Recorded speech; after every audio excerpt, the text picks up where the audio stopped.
You're watching Fox 10 News, Arizona Morning with Ron Hurley, Rick D'Amico, Ilona Carson, and Corey McCloskey. All right, Ilona, so this is like a frustration we all share, right? We wait forever to see the doctor, and then whoosh, the time goes by when you finally get a chance to talk to the doctor. Yeah, you kind of walk in and walk right back out, right? Yeah. When you go to the doctor's office, do you ever feel rushed or maybe intimidated when you're sitting in front of the doctor and you kind of, all those questions that you wanted to ask just kind of go right out your head? Do you leave and think to yourself, why didn't I ask about this or that? Get some more answers. Diane Ryan is live. She's going to help us arm ourselves with information for a healthy doctor-patient relationship. Diane? We've got it all. We're here at Arrowhead Health, and we were just in the waiting room there. We showed it to you. They open at 7 o'clock here, so the wait is not very long at 7 o'clock, but you can spend as much as 45 minutes in the waiting room. So by the time you get to the exam room, you really want to get the most out of your visit with the doctor.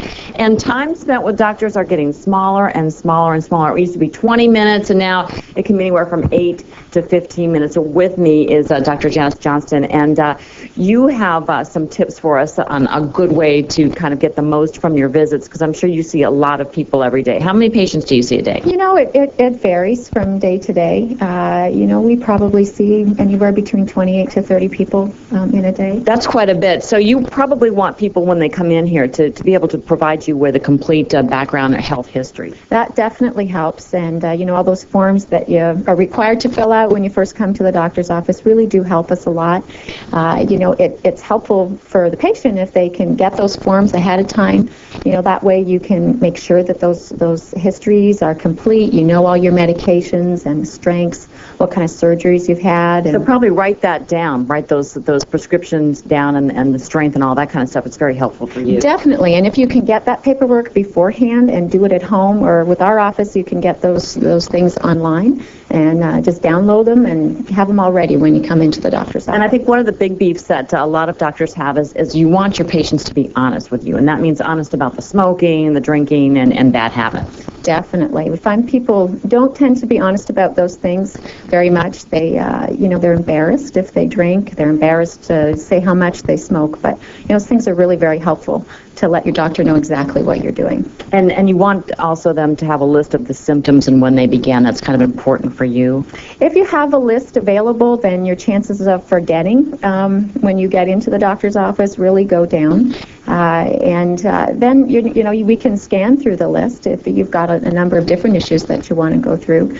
Sometimes what's important to the patient is addressed at that visit, but sometimes other things come up as well too. So it's a really good way to start a game plan for the patient, even though you might not get everything addressed on your list at that time. And probably as they're talking to you, you want them to answer those questions truthfully as well. Definitely. Because it's a help for you as far as symptoms and things like that, how long and when it started. Definitely. And not to be too brave about pain, just to kind of let people know about how much kind of pain you have. Yeah, if you're feeling badly, you need to let your doctor know that. If you're in pain, or you need to be a tough guy all the time. That's where you can let your guard down and be honest. And another important thing is follow all your instructions very carefully. But one quick thing I'm going to ask you before you go: is there a good time when people can come and see you? Is there like a good time when they may be able to spend more time in your exam room? Well, probably the best time in any doctor's office is first thing in the morning.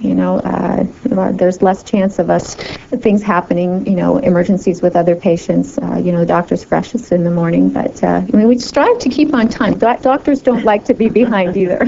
Well, thank you very much for being with us this morning, Dr. Johnston. We really appreciate it. And you heard her say mornings are the best time, and as we were in there at the waiting room this morning at 7 a.m. they opened, there wasn't anybody in there. So that's the time to go. Visit her. Absolutely. Great advice, Diane. Thanks very much. Those doctors do want to help you. Keep that in mind.